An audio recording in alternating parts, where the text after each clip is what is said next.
Well, this is a introduction to some of the symbols that you're going to encounter in electronics, hopefully in a way which can allow you to remember things.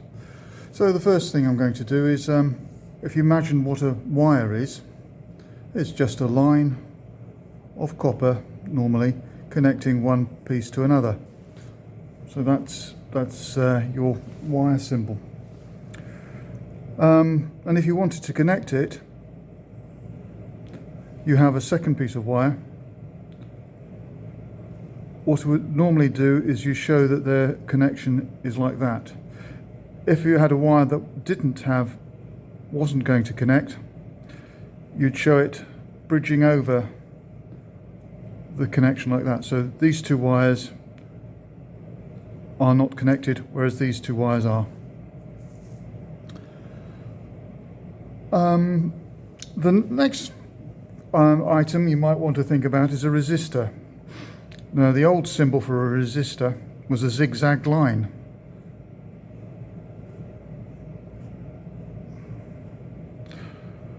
And as you can see, it's just effectively a different piece of wire stuck between the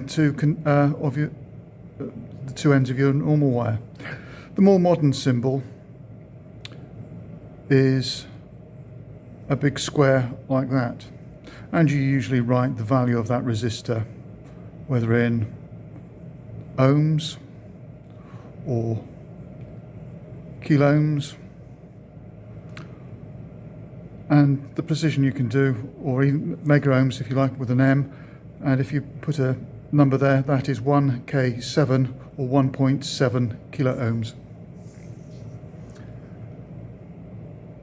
Another type of resistor you can get is one in which, when light is shone on it, the value changes. This is called a light-dependent resistor. And if you have a look at the symbol, look at this, you can see that it has effectively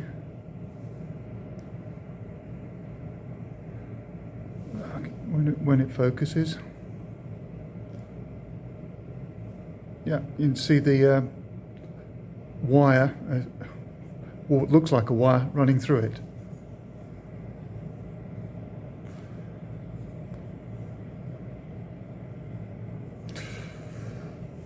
So that's an LDR. There are other types of resistors, one of which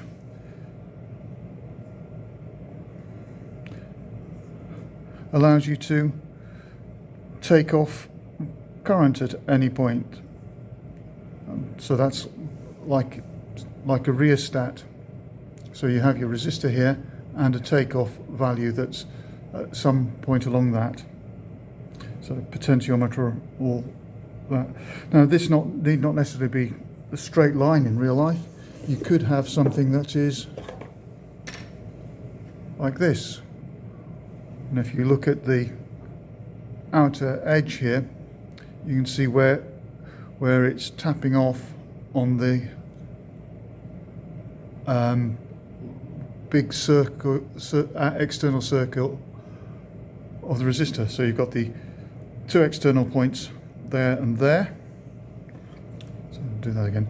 So that connector is to that point, that connector is to that point, and this sweeping arm is connected to the center point. So that's a variable resistor.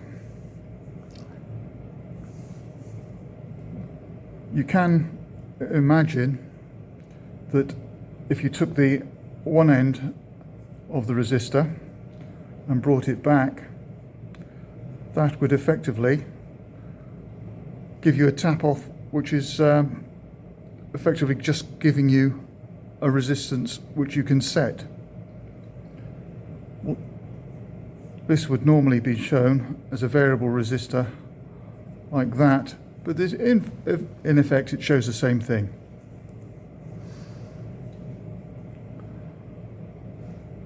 Now, if you were to have a wire that when you pass current through, it gave out light, you've got a symbol for a bulb.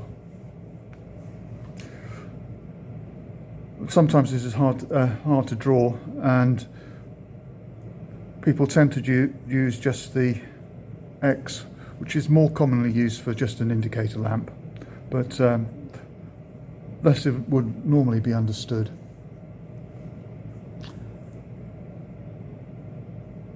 The next one I want to think about is how you go and form a cell. A battery.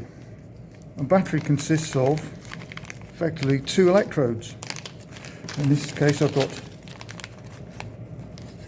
copper and zinc. And if I was to put this into a jar containing an electrolyte, there would be a potential difference between the two. So if you think about it, you've got one plate one side, one plate on the other side. Now if you made this longer than this side, that would be your positive because there's more of it. So it's a nice simple way of remembering why you've got the longer side on a battery. Another thing not to get confused with is a capacitor. A capacitor basically stores charge on plates or of the conducting plates, and sometimes there's a dielectric in between the two plates. So that would be your two sides, and notice these are the same size, and that would be the symbol for a non-polarizing capacitor. Some capacitors, on the other hand, like this one, it does matter which side you have. So you notice that this side is negative and it's indicated by that stripe. And this is called a electrolytic or polarized capacitor. So that symbol is usually given a symbol like that. Now this could actually be square as well, and usually have an indicator just to say which side it's on and the value in farads underneath it.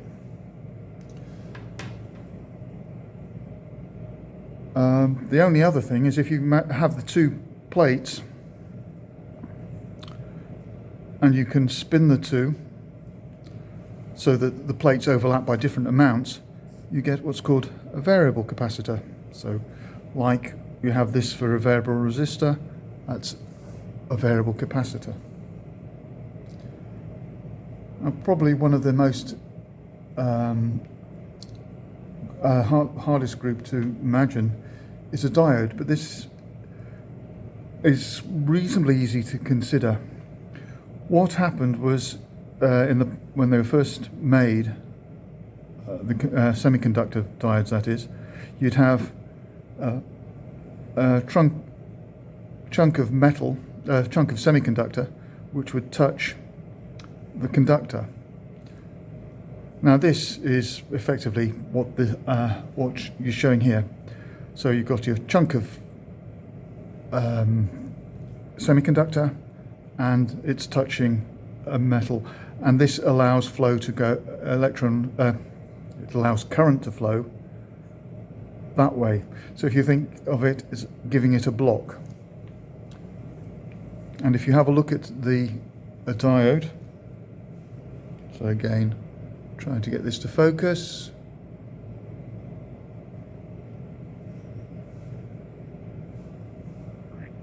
it's not wanting to focus, come on.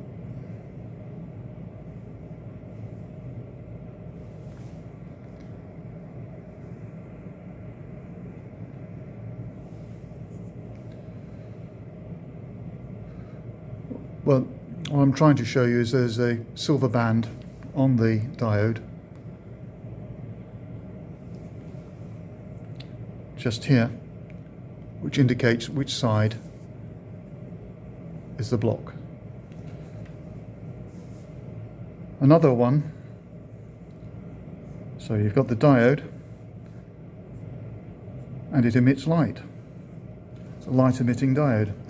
And if you were to have a look at a light emitting diode, I have two here, you will notice that there is a flat here, whereas this side's round, this is a flat, and that corresponds exactly to this part of the symbol.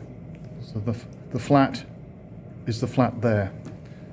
Perhaps it might be more clear on the red one here. You can see how the plastic housing this side is flat, whereas on that side it's rounded.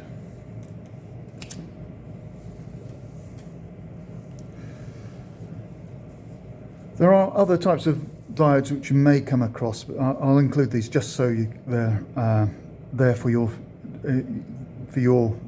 information, though you will not need to know these in general. So that's your normal symbol for a diode. There's such thing as a Zener diode.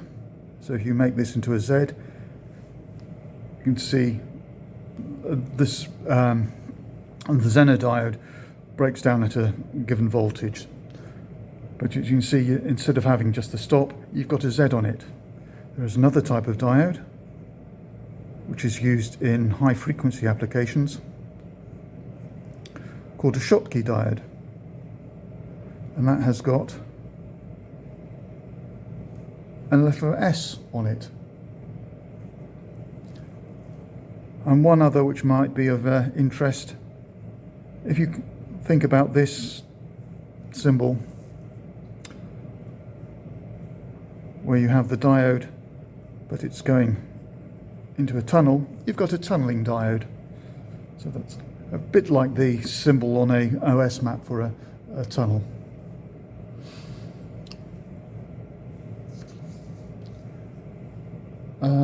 One other thing, other piece of apparatus you're likely to come across is an inductor. Now, if you think of what it is basically a coil of wire. So that is usually a symbol for a coil of wire, and that will have a value of 70 microhenries. And if you have two inductors, they influence each other and can turn into a transformer. The symbol for a transformer is two inductors there, but they usually have a iron link between the two. And here you can see a transformer. These are made out of, you can see the laminates of the laminates of the transformer there, and the two wires of the primary and secondary. So you've got very fine wires on one side and very thick wires on the other.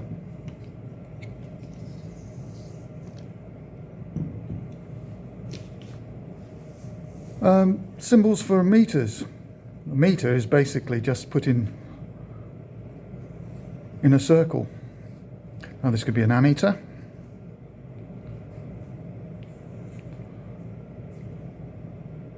a voltmeter, microvoltmeter say,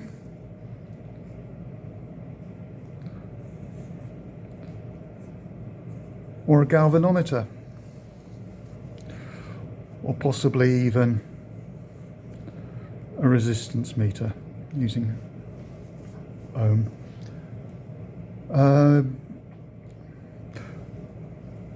There are a few other things you may come across. If you have a lead, say a coaxial lead, more often than not, you'll find that the outside is shown as going like that. So you have a circle around the lead, so this would say terminate at +5 volts, and this would terminate at your earth.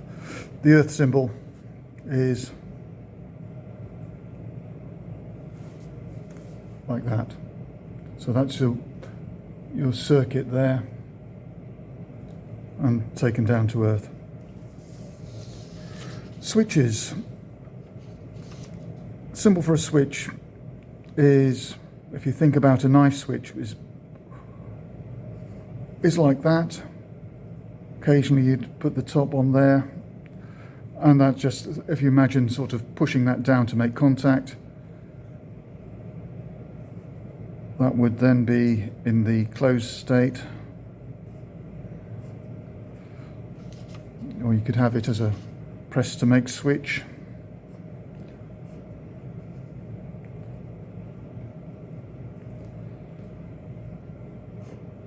But that wouldn't have a connection, that would just be a switch there.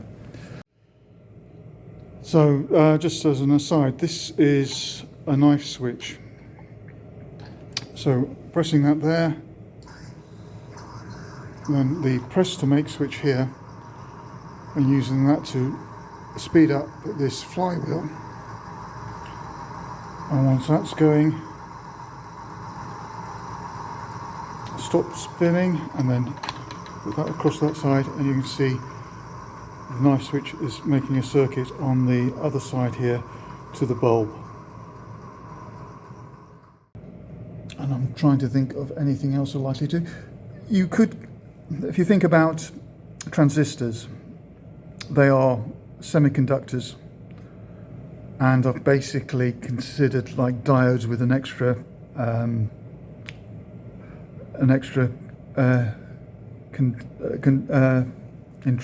intrinsic material put into them. And for NPN transistor, you would have a line going like that, block, and an arrow like that side,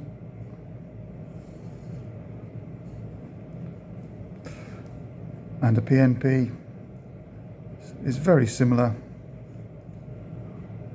although the collector is up the top here. So, or was that the emitter? So that's just symbols for transistors. There are FET transistors, the simplest of which is drawn like this. So they are less likely to be encountered nowadays. I think that covers most of the symbols you're likely to use, and some explanation of why the symbols are like they are. So one symbol I've left off is basically that, and this represents a fuse. If you have a look at the fuse below,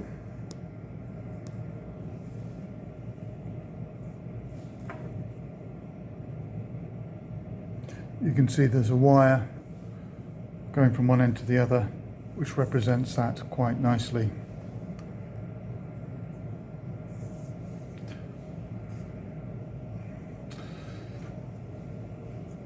Another one I've left off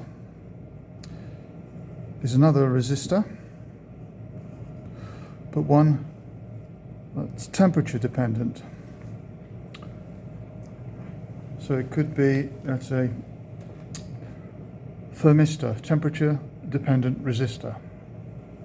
And that could be like this, which is a rod thermistor, or this one, which is a bead thermistor.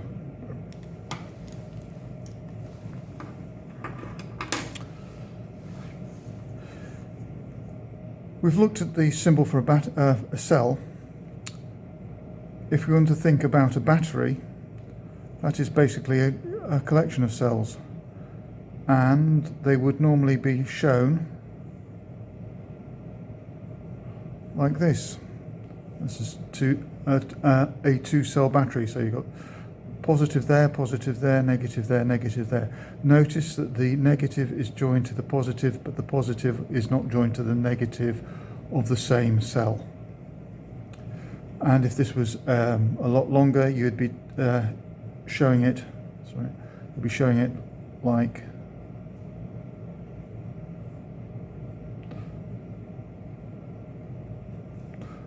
and the ellipsis, like you would do in English, up to your last cell, and you could make that a variable DC supply by doing that. An AC supply, you would have your two terminals there, and illustrate that with a wavy line like that, and underneath it you could specify 50 Hertz, 240 volts, or whatever. You could even use a audio frequency. So what I'm going to do now is show you the symbol for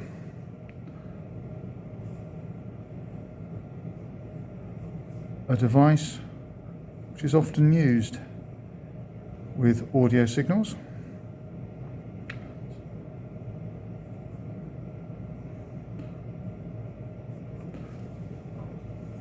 And if you have a look at that, you can see why a speaker is given that shape. Another device used in sound generation. I'm drawing these the same. They tend to be shown like that with the signal coming in here. Is one like that.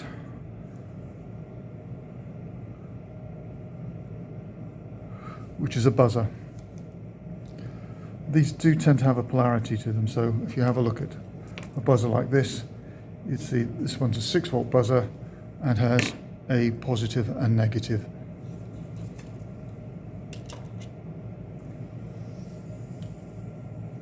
The only other thing on the sound side of things you might want to be interested in is one which takes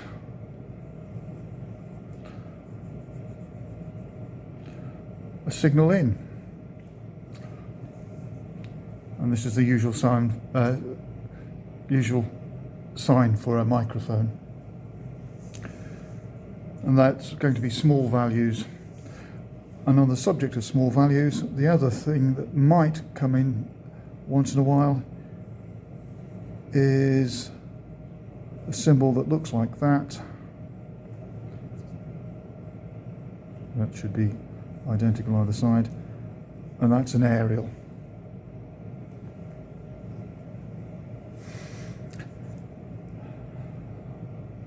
I'll just mention it here. Occasionally you'll see big triangles which aren't diodes.